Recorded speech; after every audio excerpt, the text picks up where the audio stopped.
ए सोरे पहरेदार जीन संहारी के लई उठाई, और जो घोड़ा पे धारी गजब भो भाई, जो घोड़ा पे धारी गजब भो भाई। भूली राजमहल में घोड़ा मार गई चिंगार, भजे सिपाही जब द्वारे से जान गए सब पहरेदार। ए हाथ बांध के राजकुमार के दे पहुँचाई बीच दरबार, अपनी करनी पे पछतावे विधना का लिखी करतार। जैसे ही सोने के घोड़ा पे नई जीन रखी वैसे ही घोड़ा चिल्लाने लगा। पहरेदार जग गए, पकड़ लिया, कहा कम वक्त घोड़ा चुरा रहा है। ले जा कर के महाराज के सामने खड़ा कर दिया। कहा महाराज ये घोड़ा चुरा रहा था, साथ में जीन भी चुरा रहा था। राजा कहने लगा तुमने कम वक्त घोड़ा चुराने आया था। पहरेदारों ऐसा करो, इसे ले जा कर के फांसी लगवा दो और दिखा दो इस दुनिया को चोरी करने का मतलब क्या है, नतीजा क्या है, ले जाओ उसे। लड़का रोने लगा। राजा कहने लगा रोए नहीं, हम तुझे छोड़ तो देंगे अगर तू हमारा ये काम कर दे। यहाँ से कुछ दूरी पे एक राजा की राजकुमारी है, वो बहुत सुंदर है और वो सोने का लाल उगलने वाली है। बड़े बड़े राजा उसके पीछे पड़े रहे, लेकिन किसी राजा ने उसे पाया नहीं।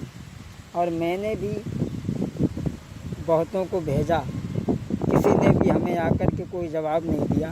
अगर तू वो लड़की हमें मिला दे तो हम तुझे छोड़ भी देंगे। और कहा उस राजा ने, अरे एक सुंदर राजकुमारी, अरे एक सुंदर राजकुमारी,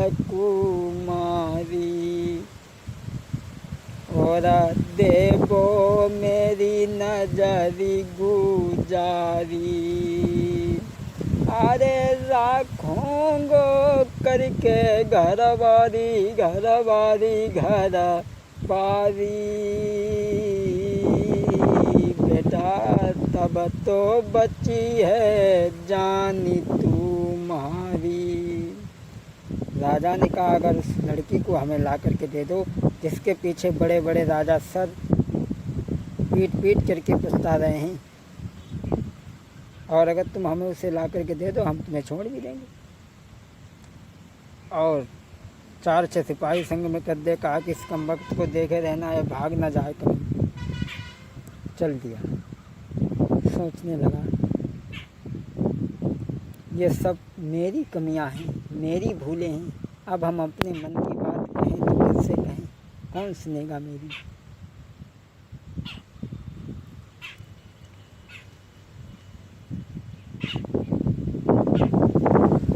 आगे चल कर के दुखी होकर के बैठ गया तो वही सामने आ गई।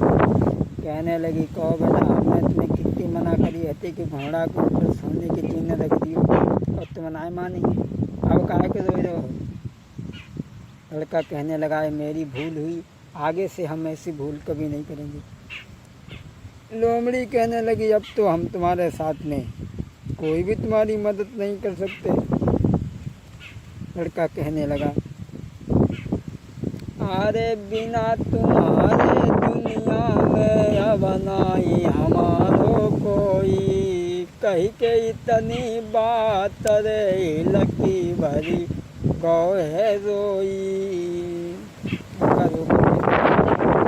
हमें लगता है तुम कोई देवी हो, तुम भैंस बदल करके रह रही हो मेरे साथ में जो प्यार कर रही हो। महाराज दया दिल फिर से गई है आई, और किसी तरह से फूल बाग में दौने पहुँचाई। सैया पूछे गो जाऊ लिया तेरी कैसे बिगड़ी। कहने लगी रो नहीं, हम तुम्हें उस जगह पर पहुंचा देंगे, लेकिन एक बात का ध्यान रखना।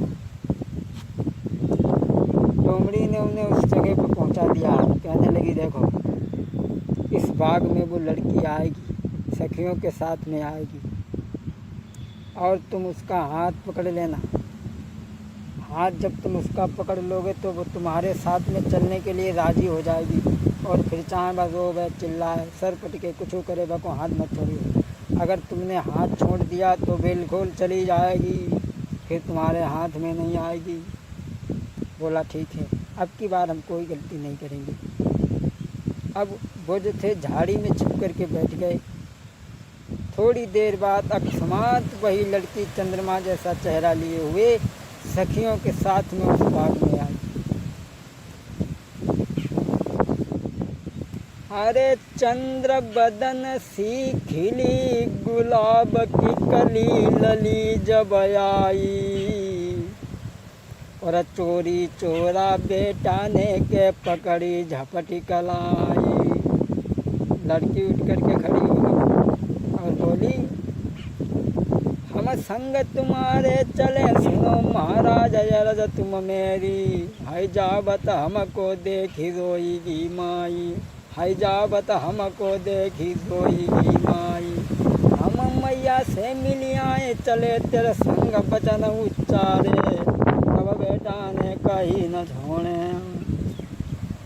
लड़की का उन्हें हाथ पकड़ लिया। लड़की कहने लगी, हम तुम्हारे साथ में चलने के लिए तैयार तो हैं, लेकिन हम सबसे पहले अपनी माँ से मिलेंगे। लड़का कहने लगा बिल्कुल नहीं छोड़ेंगे। लड़की रोने लगी। जब रोने लगी, लड़की जब रोने लगी, लड़का कहने लगा अरे रो क्यों नहीं हो, रो नहीं। दया आ गई उनके हृदय में। बोला रो नहीं, जाओ अपनी माँ से मिल आओ, हम तुम्हारा तब तक इंतज़ार करेंगे। वो चली गई और जैसे ही अंदर पहुंची महल में, वो लड़की चिल्ला पड़ी। तुरंत सिपाही भागे, पकड़ी गए, फिर पकड़ी गए। पकड़ी गए जब महल में, अरमान भय सब दूरी, मुकुट की जगह शीस पर बंधा मौत का ताज। फिर से पकड़ी गए, राजा के सामने ले आकर के कर दिया। राजा कहने लगा अरे अभागी, तो उस लड़की को अपने साथ में लिए जा रहा था।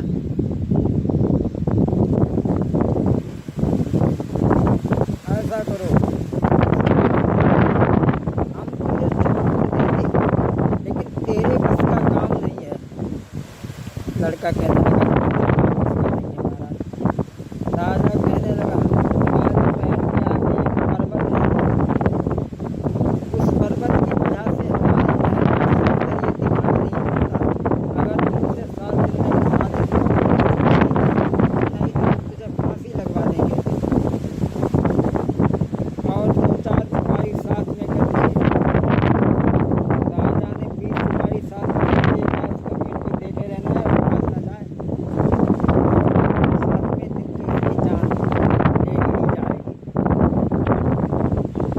चल दिया और बैठ करके सोचने लगा प्रभु क्या करूं। दीन दयाल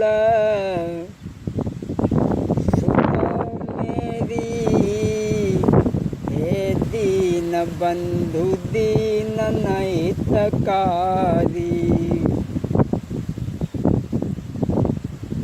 खोद सखे ना भाग सके, हे चारों तरफ की पहरेदारी, राजकुमारी